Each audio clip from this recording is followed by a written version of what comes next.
Hello students, मैं Pankaj, assistant professor botany, राजर्षि college Alwar. अभी हम जो टॉपिक लास्ट टाइम टॉपिक था उसी को आगे बढ़ाएंगे। और अभी जो किस बेसिस पे जो डाइवर्सिटी है प्लांट लाइफ की जो डाइवर्सिटी है उसके बारे में पढ़ेंगे। जो डाइवर्सिटी है अब इस बार पढ़ेंगे हम कि diversity on the basis of habit, उनके आवास के अनुरूप उनकी क्या डाइवर्सिटी है, किस तरीके से होते हैं। On the basis of habit the angiosperm are classified into 4 groups. तो हैबिट के बेसिस पे हम टोटल 4 ग्रुप में क्लासिफाइड करेंगे। तो जो पहला ग्रुप है वो है herbs, herbaceous plant. Herbaceous plant क्या होते हैं? The stem of those plant is green. ये जो प्लांट होते हैं इनका स्टेम होता है वो ग्रीन होता है, डेलिकेट होता है, शॉर्ट होता है, छोटा होता है। इनका जो लाइफ स्पान होता है वो भी शॉर्ट होता है। जैसे कि कभी आपने गेहूँ का देखा होगा, वीट का देखा होगा कभी, या ग्राम का देखा होगा। गेहूँ, जौ, ज्वार, मक्का, जो भी जितने भी प्लांट हैं जिनका कि प्लांट बहुत छोटे होते हैं, ये प्लांट बहुत छोटे होते हैं, इसलिए इनका स्टेम भी हरा होता है। लाइफ स्पान बहुत कम होता है, मतलब जिनका जीवन बहुत ही वो 6 महीने 4 महीने का ऐसा ही होता है इन सम हर्बेशियस प्लांट। पर कुछ herbaceous plant the underground part of the stem is greatly reduce but the aerial branch with flowers at the top arises from the underground part at the time of production. Such stem is called scape onion. जैसे प्याज में आपने देखा तो उसका stem जो होता है वो तो बहुत छोटा होता है, अंडरग्राउंड नहीं होता है। पर जब क्या होता है फ्लावरिंग के टाइम पे क्या होता है, ब्रांचेस ज़मीन के ऊपर आ जाती हैं और फ्लावर्स ऊपर आते हैं, और लीव्स भी at the underground parts eight the time of reproduction. Such stem is called escape. तो उनका जो अंडरग्राउंड पार्ट होता है फ्लावर्स के रूप में बाहर आ जाता है, जैसे कि ऑनियन, प्याज में आप देखते ही हो। दूसरा है shrubs. These plants are woody. ये थोड़ा हर्ब से बड़े होते हैं और ये थोड़े वुडी होते हैं। वुडी मतलब थोड़ा इनका जो स्टेम होगा वो काष्ठीय होगा। कैसा होगा? काष्ठ स्टेम होगा। उनके स्टेम कैसा होगा? ब्रांच्ड होगा, मतलब उसमें शाखित होगा, एक से ज़्यादा शाखाएं होंगी। And larger than herbs. Herb से बड़ा होता है usually with several stem but no main axis. जैसे आपने कभी गार्डन में गया हो तो गार्डन में आपने देखा होगा, ये कभी गार्डन गया तो गार्डन में आपने देखा होगा इस तरीके के प्लांट देखेंगे गार्डन में आपने। वहाँ पर क्या होता है, ये छोटे छोटे होते हैं, उनका स्टेम जो होता है कोई मेन एक्सेस होता नहीं है, ढेर सारे एक्सेस निकले होते हैं स्टेम से, जैसे तरीके से, इस तरीके से, इस तरीके से, इस तरीके से, इस तरीके से, ये सारे प्लांट्स निकले होते हैं, इस तरीके से स्टेम निकले होते हैं प्लांट्स के, ये होते हैं श्रब्स। और नेक्स्ट जो आता है कैटेगरी बहुत ही ट्री आप सभी लोग देखते हो, जितने भी ट्री हैं, जितने भी प्लांट्स हैं बड़े बड़े, वो सब ट्री में आते हैं। तो plants are longer and larger than the shrubs. ये जो प्लांट होते हैं लॉन्गर होते हैं, लार्जर होते हैं, किससे? श्रब से बड़े होते हैं सारे प्लांट। हार्ड होते हैं और स्टेम जो होता है वुडी होता है, कास्ट होता है स्टेम, और जिसको ट्रंक बोलते हैं। ट्रंक होता है प्रोमिनेंट होता है, मतलब काफ़ी कठोर होता है और लंबे टाइम तक रहते हैं। इनके जो लाइफ स्पान होता है वो भी काफ़ी लंबा होता है। अब इनको भी हम डिफरेंट कैटेगरीज में डिवाइड कर सकते हैं। तो पहली जो कैटेगरी है स्टेम्स के अंदर, पहली है कोडेक्स। कोडेक्स आप सभी लोगों ने देखा होगा, जैसे द स्टेम इज अनब्रांच। तो स्टेम जो होता है उनका, उनमें वो अनब्रांच होता है, मतलब वो शाखित नहीं होता है। कैसा होता है? वो शाखित नहीं होता है। Usually bears a crown of leaves at the apex. Apex जो सीड्स होता है इनका, जैसे देखो आप देख पा रहे हो यहाँ पे एपेक्स क्या होता है, ये तो हो गया इनका स्टेम, पूरा शाखित नहीं है, सिंपल सा ही है। तो usually bears a crown of leaves. जो लीव्स का एक क्राउन अपने ऊपर रखता है ना, लीव्स का क्राउन, इनके जो सीड्स होता है, जो एपेक्स होता है उसको पाया जाता है। ये होता है कोडेक्स। एक्सकरंट प्लांट आपने देखा होगा इस तरीके से plant. The lower part of the stem is thicker which gradually tapers above. मतलब जो लोअर पार्ट जो होता है स्टेम का वो तो थिकर होता है, और जैसे जैसे जैसे जैसे ऊपर चलते जाएंगे हम लोग, ऐसे ऐसे इनके जो थिकनेस जो होती है वो कम होती चली, मतलब कोनिकल शेप बन जाता है। The plants appears conical due to the acropetal arrangement of branches on the main stem. क्योंकि जो मेन स्टेम है उस पर जो ब्रांचेज हैं वो एक्रोपिटल मैनर में लगी रहती हैं, इसलिए कैसे बन जाती है, शेप कैसे बन जाता है? Conical type. कैसे बन जाता है वो? Conical type. नेक्स्ट जो टाइप है वो है deliquescent. Deliquescent the apical bud of main stem. ध्यान रखिएगा, the apical bud of main stem dies after some time and branches and sub branches spread in different direction. जो जैसे ficus हुआ, टेमरेंडस हुआ, आपने देखा होगा फाइकस, बरगद वगैरह में जो मेन जो एपिकल बर्ड होती है वो डाई हो जाती है, उसके बाद ढेर सारी ब्रांचें निकल जाती हैं। इस तरीके से ढेर सारी ब्रांचें निकल, जैसे बरगद में आप देखते ही हो सभी लोग, बरगद में आप देखो इस तरीके डायग्राम दिया होता है, रूट्स होती हैं बरगद के ऊपर से आती हैं इस तरीके से, स्टेम की ब्रांचेज हैं देखो इस तरीके से। इनमें होता क्या है, जो एपिकल बर्ड जो होती है, जो मेन एपिकल बर्ड होती है वो डाइज हो जाती है ना, वो ख़त्म हो जाती है। नेक्स्ट कैटेगरी है कलम। कलम आप सभी ने देखा होगा, इस तरीके कलम देखिए, बांस को सभी याद है, बैम्बू जो होता है बांस सभी ने देखा होगा। बांस के साथ होता है कलम टाइप का ट्री होता है, वो होता है ट्री है, क्या होता है वो ट्री। बांस अब ट्री होता है, पहले ग्रास में इसको सम्मिलित किया गया था, पर ग्रास एज में अब क्या ये ट्री होता है, क्या होता है ये ट्री होता है। In these plants nodes and internodes are extremely prominent, मतलब नोड्स अंडरलाइन करने की बात ये है कि नोड्स और इंटरनोड्स होते हैं। नोड्स क्या होते हैं, नोड्स तो ये रहे, देखो जिस तरीके से दिख रहे हैं ना, इस तरीके से ये नोड्स हैं किसी भी प्लांट के, और इनके जो स्टेम के और इनके बीच की जगह होती है उसको क्या बोलते हैं हम, इंटरनोड। क्या बोलते हैं उसको, इंटरनोड, इसको बोलते हैं इंटरनोड। तो इसके जो नोड और इंटरनोड बड़े प्रोमिनेंट होते हैं, मतलब साफ साफ दिखाई देते हैं बिल्कुल, तो इसको बोलते हैं हम कलम। These plants are grasses but can not be considered as a herb और श्रब और ट्री। मोस्टली कौन से होते हैं, ग्रासेज होती हैं जो है ना, पर ये हम कंसिडर कर नहीं सकते। पर अभी हाल फिलहाल में ऐसा माना गया है कि जो बैम्बू होते हैं उनको ट्री कैटेगरी में रखा गया है ना, ये इनको ग्रास कैटेगरी में नहीं रखा गया है। अब देखो नेक्स्ट डाइवर्सिटी पढ़ते हैं, किस बेसिस पर, diversity of the angiosperm on the basis of the nature of stem. अब जो स्टेम का नेचर कैसा है उस बेसिस पे हम इनको डिफरेंशिएट करेंगे, किसको, एंजियोस्पर्म को। अब देखो कितने टाइप का होता है ये।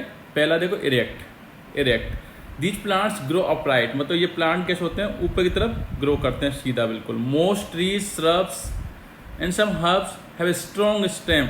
अब देखो जो ऊपर के ऊपर करेंगे तो जाहिर सी बात है कि जो स्टेम होगा थोड़ा कैसा होगा, वो सख्त होगा। कैसा होगा, वो थोड़ा सख्त होगा, तो इसलिए ये ऊपर की ओर ग्रो करते हैं। तो मोस्टली के ट्रीज, सारी ट्रीज कैसे होंगी, इरेक्ट होंगी।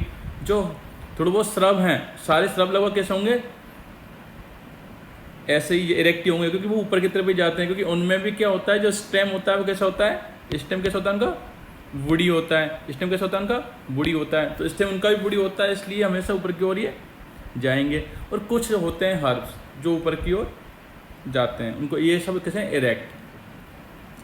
Creepers these plants have trailing stem having roots throughout its length, since the plant have weak long and thin stem they creep on the surface. ये plant इससे चलते हैं, देखो इस तरीके से, जैसे दूब हुआ, साइनोडोन हुआ, दूब ग्रास हुआ, ऑक्जेलिस हुआ, ये सारे कैसे ये क्या चलते हैं, इस तरीके से ज़मीन के नीचे चलते हैं, इस तरीके से, इस तरीके से ना, इस यहाँ की जड़ें भी यहाँ नीचे होती हैं इस तरीके से। तो इनका जो स्टेम होता है वो क्रीपिंग मूवमेंट करता है ना, क्रीपिंग चलता है मतलब ना।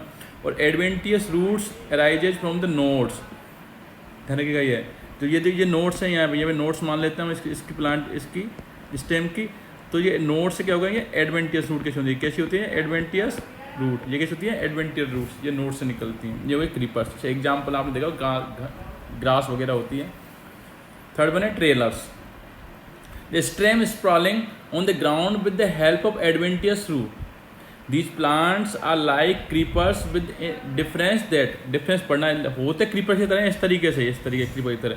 These plants are like creepers with the difference that here adventitious root do not arise from the nodes. होते उसी तरीके से हैं, पर ये देखो ये नोड्स हैं भैया, ये नोड्स मान लेते हैं इसमें, ये नोड्स हैं। पर यहाँ पर क्या होगा, जैसे उसमें कैसा हो रहा था क्रीपर्स में, कि जो एडवेंटियस रूट थी अपनी, है ना, अपस्थानिक जड़ें जिनको बोलते हैं हिंदी में, वो कहाँ से निकल रही थी, नोड से निकल रही थी। पर यहाँ से क्या, नोड से नहीं निकलेंगी। तो यहाँ पे जो एडवेंटियस रूट बनेंगी वो कहाँ से नहीं निकलेंगी, वो नोड से नहीं निकलेंगी। ए ट्रेलर में भी प्रोकम्बेंट और डीकम्बेंट। अब ये भी दो टाइप का हो सकता है, एक तो हो सकता है प्रोकम्बेंट और दूसरे का कैसा हो सकता है, decumbent. In procumbent trailer the stem lies completely horizontal. जैसे देखो लाइज कंप्लीट, जो स्टेम होता है वो कम्प्लीटली हॉरिजॉन्टली लाइज होता है नीचे, है ना, किस केस में, प्रोकम्बेंट के केस में completely horizontal. Example Basella. While in decumbent the apical part of stem raised above the ground. तो एपिकल पार्ट होता है, जैसे ये स्टेम है भाई, इसका जो एपिकल पार्ट है वो इस तरीके उठा होगा, इस तरीके से, है ना, एपिकल पार्ट, ये स्टेम का एपिकल पार्ट होता है वो इस तरीके से उठा हुआ रहता है, किसका, इसको बोलते हैं हम डीकम्बेंट, जैसे कि लिंटवर्जिया। अब नेक्स्ट है climbers. These plants with the stem climb on some support by means of tendrils. आपने काफ़ी देखा जो क्लाइंबर्स होते हैं, जिससे कि प्लांट के ऊपर, प्लांट जैसे ये एक प्लांट है पर्टिकुलर, है ना, ये इसकी शाखाएं हैं, प्लांट की पर्टिकुलर शाखाएं, तो काफ़ी जो होते हैं क्लाइंबर्स के होते हैं इसकी शाखाओं के, है ना, यहाँ से। तो क्लाइंबर्स में से आप काफ़ी लताएँ देखी होंगी, जैसे पी हुआ, बीटल हुआ, पान के पत्ते वगैरह, जब ये चढ़ते हैं किसी भी दीवार के सहारे या किसी भी पेड़ के सहारे कहीं पे भी, तो उनके क्या निकलती है, टेंड्रिल्स। क्या निकलती हैं ये, टेंड्रिल्स। ये टेंड्रिल्स के जरिए ये ऊपर चढ़ते चले जाते हैं, इसलिए उनको क्लाइंबर्स। तो जाहिर सी बात है तो ये क्लाइंबर्स हैं। नेक्स्ट अब हम पढ़ते हैं diversity on the basis of life span. अब पढ़ते हैं कि अब उनकी लाइफ स्पान कितना है ना, कि भाई एनुअल है या फिर बाई एनुअल है या कि पेरेनियल है, उस बेसिस पर कितना जीता है कोई प्लांट, उस बेसिस पर। तो अब हम पढ़ते हैं, पहला है इसका टाइप है ephemerals. Such plants complete their life span within a very short periods before the approach to the actual dry condition. मतलब कि अगर वो प्लांट एक्चुअल ड्राई कंडीशन होता है, मतलब कि उसमें वो ड्राई होना होता है, मतलब कि वो पक जाता है, परिपक्व या मैच्योर हो जाता है पूर्ण तरीके, मतलब वो ड्राई होने लगता है। तो वो जो ड्राई जो जैसे प्लांट अभी लगा, और लगने से और ड्राई होने तक का जो स्पान होता है वो बहुत छोटा होता है। तो मतलब उनका जो जीवन लीला है वो छोटी होती है ना, सीधी सी बात ये है। These are not true xerophytic, क्योंकि ये ट्रू जीरोफाइटिक नहीं होते।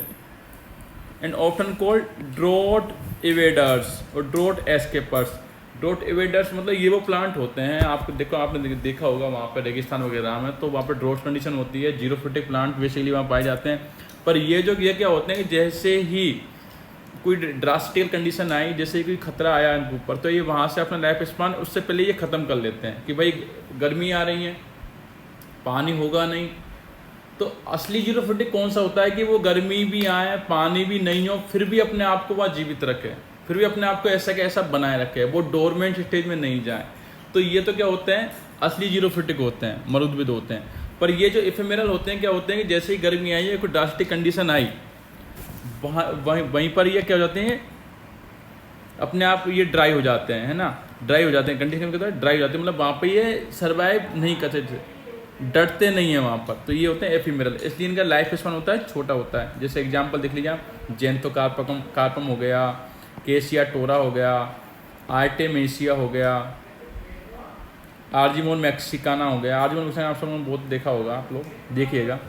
अब है annuals, they complete their life cycle with in 1 year और डाई आफ्टर प्रोड्यूसिंग सीड। अब जैसे कि गेहूँ, चावल देखा है आपने, ग्राम, जो भी फसलें हैं सारी, ये अपनी लाइफ साइकिल कितने, या तो एक ईयर में अपना लाइफ साइकिल पूरा कर लेते हैं, डाइज आफ्टर प्रोड्यूसिंग सीड। जब जो सीड प्रोड्यूस किया उसके बाद ये डाई हो जाते हैं। ये होते हैं एनुअल प्लांट्स। बाईएनुअल के तो these plants complete their life cycle in 2 years. कितने ईयर्स में, 2 ईयर्स। ड्यूरिंग फर्स्ट ईयर दे शो ओनली वेजिटेटिव ग्रोथ। अब क्या होता है, दो तरह की प्लांट, कोई प्लांट हो दो तरह की ग्रोथ होती है। पहला कौन सा होता है, वेजिटेटिव ग्रोथ होती है, और दूसरा कौन सा होता है, जो फ्लोरिंग डेवलपमेंट होता है ना प्लांट का, वो दूसरे बार में होता है। तो वेजिटेटिव ग्रोथ तो फर्स्ट ईयर होगी इनकी, फर्स्ट ईयर में क्या होगी, वेजिटेटिव ग्रोथ होगी, और जो सेकंड ईयर होगी उसमें क्या होगी, फ्लोरिंग डेवलपमेंट होगा, उसमें क्या होगा, फ्लावरिंग डेवलपमेंट होता है इसमें, है ना। Second year the develop flower, fruit and seed. मतलब जो डेवलपमेंट जो स्टेज होती है वो सेकंड ईयर में आती है ना। रिप्रोडक्टिव, जिसको हम बोल सकते हैं तरीके से रिप्रोडक्टिव स्टेज, कैसे बोलते हैं, रिप्रोडक्टिव जो ग्रोथ होती है, रिप्रोडक्टिव ग्रोथ होती है वो कब आती है, वो सेकंड ईयर में आती है इनकी, है ना। रिप्रोडक्टिव ग्रोथ में सब चीज़ आती है, फ्लावरिंग भी होगी तो फ्रूट भी बनेगा, तो फ्लोरिंग होगी तो फ्रूट भी बनेगा, तो सीड भी बनेंगे, इस तरीके से, है ना। This plants are usually herbs, ये हर्ब्स होते हैं, हर्ब्स वो। और ये जो ऊपर वाले प्लांट है एनुअल, जो मेनली क्या होते हैं, श्रब्स, ये सर्ब्स होते हैं, श्रब्स होते हैं। और ये लास्ट क्या कौन सा होता है, बाईएनुअल के मेनली हर्ब्स होते हैं, जैसे कि रेडिस हुआ, टर्निप हुआ, कैरेट हुआ, गाजर वगैरह।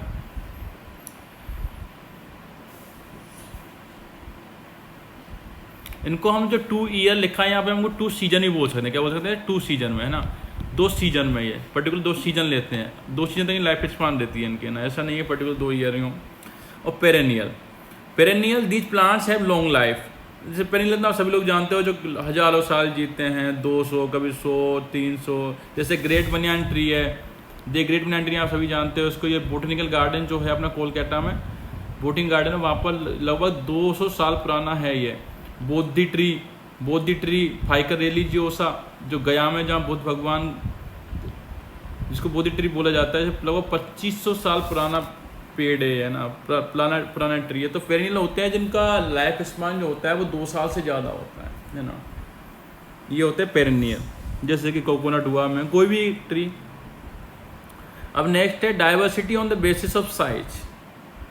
इसको हम नेक्स्ट क्लास में करेंगे। अभी तक के लिए यहीं यहीं तक पढ़ेंगे हम। Thank you.